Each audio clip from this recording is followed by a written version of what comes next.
Bismillahirrahmanirrahim. Assalamualaikum warahmatullahi wabarakatuh. Sekarang kita sudah memasuki pembelajaran 4. Nah, ayo kita simak materi apa yang akan kita pelajari di pembelajaran 4. Perhatikan gambar berikut. Gambar apakah itu? Ya, benar, itu adalah gambar semut. Semut adalah hewan yang mengutamakan sikap sosial, yaitu saling bekerja sama dan tolong-menolong. Jika kalian memperhatikan semut, semut itu sering berjalan bersama dengan kelompoknya. Mereka selalu berbaris ketika melakukan suatu kegiatan. Coba perhatikan semut yang ada di sekitar rumah, entah itu di halaman atau di depan rumah. Nah, bagaimana cara semut bergerak? Ada berapa kaki yang dimiliki oleh seekor semut? Ayo coba dijawab. Oke, hari ini kita akan belajar menentukan ide pokok dari bacaan, mendiskusikan contoh perilaku masyarakat yang sesuai dengan nilai-nilai Pancasila, dan yang ketiga, membuat peta Indonesia. Sikap yang akan kita kembangkan adalah percaya diri, peduli, tanggung jawab, dan disiplin. Nah, sekarang bacalah teks gotong royong dan musyawarah di dalam buku paketmu. Lalu, tentukan ide pokok yang terdapat dalam setiap paragraf. Oh ya,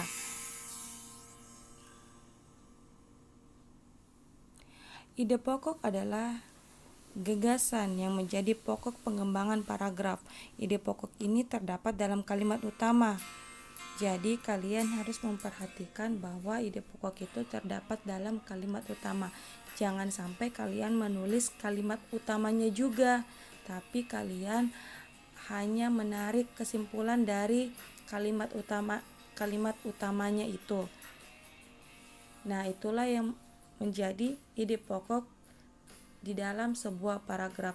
Diperhatikan kembali ya.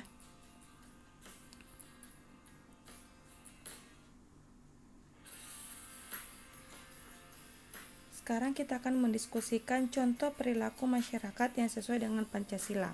Sebagai penerus bangsa, kita harus melestarikan budaya gotong royong dan musyawarah dalam kehidupan sehari-hari. Nah, ayo buatlah kelompok yang terdiri atas 4 siswa, lalu diskusikan hal-hal berikut. Pertama, apa yang dimaksud dengan gotong royong dan musyawarah? Yang kedua, apakah manfaat dari gotong royong dan musyawarah bagi kita? Tergolong ke dalam nilai-nilai Pancasila, apakah perilaku gotong royong dan musyawarah? Nah, tergolong ke dalam nilai-nilai Pancasila, apakah perilaku gotong royong dan musyawarah? Sudah sangat jelas ya, terdapat di dalam sila keempat. Berikan contoh perilaku orang-orang di sekitarmu yang mencerminkan sila keempat Pancasila.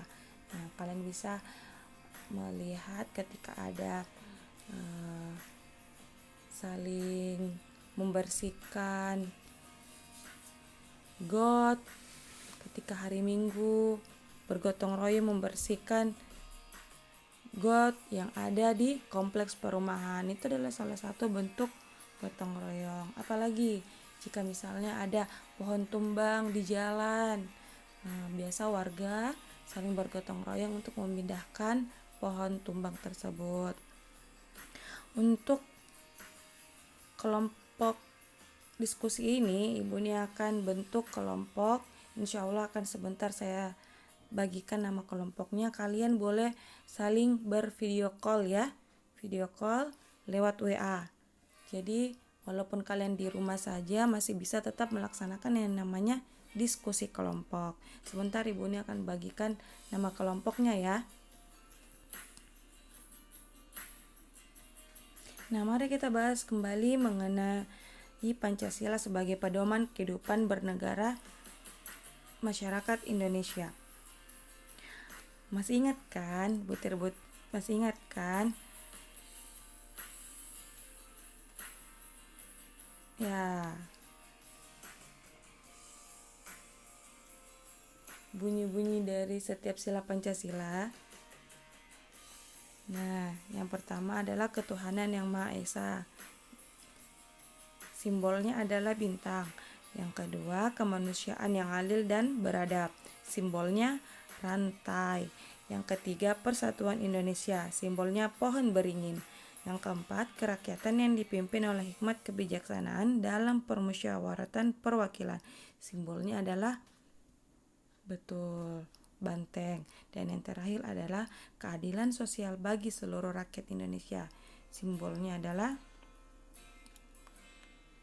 biji padi dan kapas. Masih diingat kan?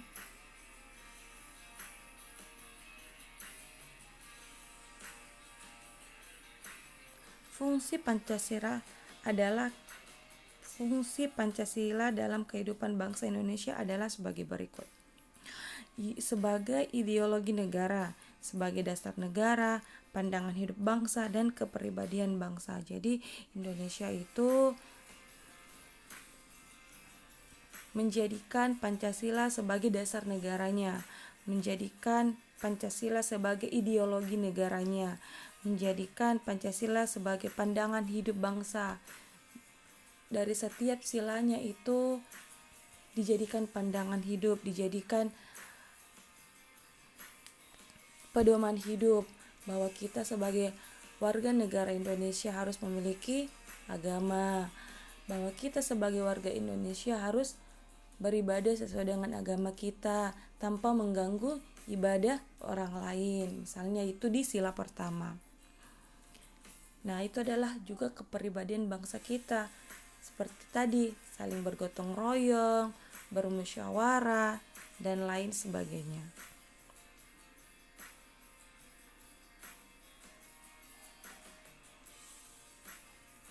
Oke, baik. Untuk membuat peta Indonesia ini, peta merupakan gambaran atau lukisan permukaan bumi dalam bentuk datar berdasarkan skala tertentu.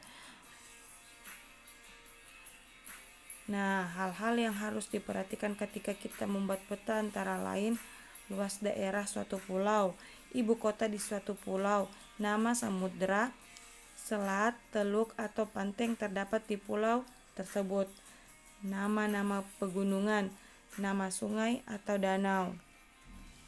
Nah, kalau untuk membuat peta ini, kalian boleh searching di Google, melihat gambar peta Indonesia sambil dipelajari ya, sambil dilihat-lihat, lalu diperhatikan, oh luas daerah suatu pulau itu berapa, lalu ibu kota di suatu pulau itu apa saja.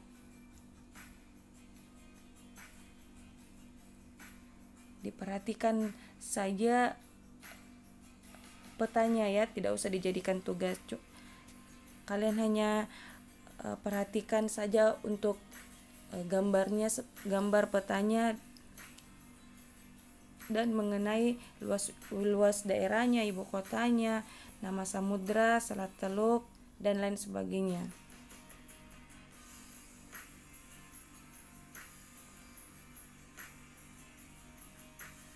Nah, apa yang sudah kita pahami hari ini di pembelajaran 4?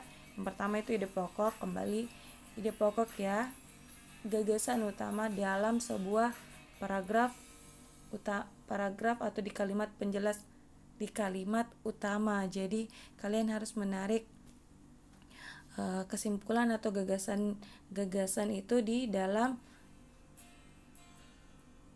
kalimat utama. Tapi jangan kalimat utamanya yang ditulis. Lalu mendiskusikan contoh perilaku masyarakat yang sesuai dengan nilai-nilai Pancasila seperti gotong royong, musyawarah, beribadah sesuai dengan keyakinan masing-masing tanpa mengganggu, ya betul, tanpa mengganggu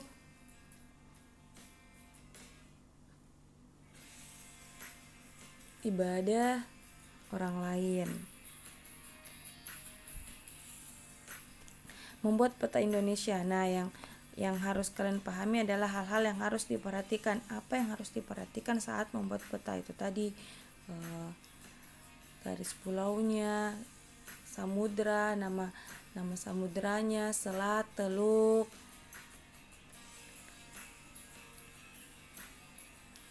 Jadi tugasnya hanya itu ya, hal-hal yang perlu diperhatikan saat membuat peta, tidak usah membuat petanya. Kalian boleh melihat peta Indonesia di Google kalau untuk lebih jelasnya, tapi tidak usah digambarkan. Kalian hanya perlu menuliskan hal-hal yang perlu diperhatikan saat membuat peta Indonesia. Oke, sekian untuk materi pembelajaran 4. Selamat belajar. Assalamualaikum.